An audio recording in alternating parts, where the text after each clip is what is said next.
to get into content now.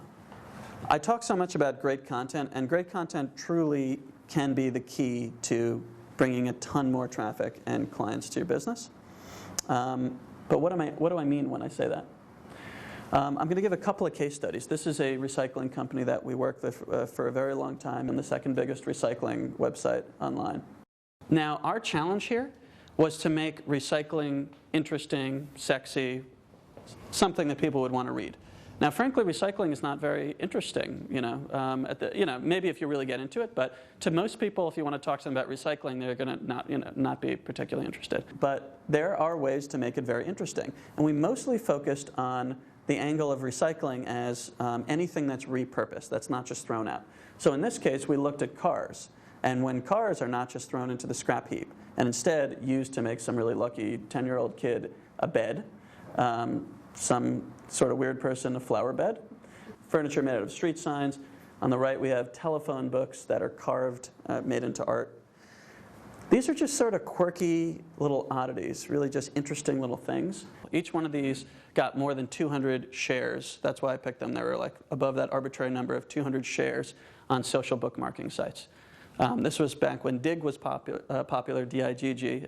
It's a social bookmarking site where people vote up and down the content of the day that's interesting. Reddit is now the most popular site in that category. So these would probably do very well on Reddit as well. So that's a couple of articles that did very well around recycling. This was an animal shelter. It's a bit of kind of cheating on my side to show something so easy to get links for. If you're an animal shelter, you're going to get a lot of links. Because, if you don't, then there's a problem in your marketing department. So in this case, we created an article that did super well. I think it got, whatever it is, 20, 30,000 people in a single day to arrive at the website, and it kind of broke the servers and everything because we didn't expect that. But it's called something like 15 Incredible Images of Animal Emotions. And it's basically showing human emotions through animals. Now, it's not like we know that these animals are feeling these emotions or anything, but we create an emotional connection with people by doing this. So the swans up there are demonstrating love. The dog is sadness. I think that's contentment or happiness. The squirrel is curiosity, security. I think that, yeah, that's a squirrel. Top right is contentment, and then I think fear on the bottom right. This one just did so well that I thought I'd include it. This is for a consumer research company that we work with.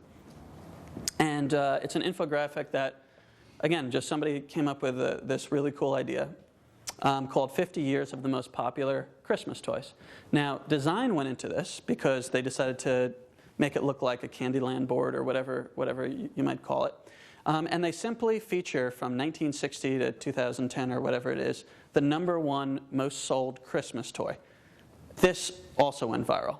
And this, we did not that long ago. It got tons of shares, tons of retweets, a lot